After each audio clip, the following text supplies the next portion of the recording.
Migrations to the American continent often turned into conflicts and oppression with the arrival of European invaders. The conquistadors and colonizers brought not only new technologies, but also a wave of violence and persecution that deeply marked the history of native populations. This period was a real nightmare for indigenous peoples, who saw their lands invaded, their cultures and traditions trampled upon, and their lives turned upside down. One of the cruelest practices adopted by the colonizers was epidemics, this form of torture, which used ferocious dogs trained for violence, turned into a weapon of terror against the natives.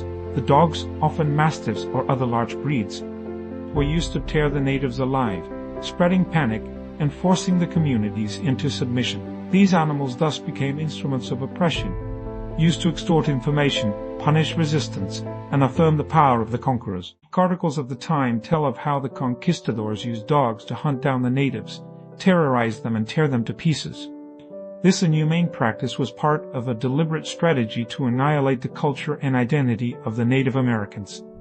In some cases were quite ineff. The conquistadors even used collars with nails to make the dog attacks even more cruel. These acts of violence are also documented in representations of the time, such as a pictoglyph from 1534, recently discovered on the walls of Cerro Azul in the department of Guaviare in Colombia. In addition to the apareamiento físico, diseases brought by the Europeans, such as smallpox, measles, and influenza, decimated the indigenous populations, who had no immunity to these new pathogens. Epidemics, combined with violence and deportations, drastically reduced the number of Native Americans, forever altering their world and their way of life.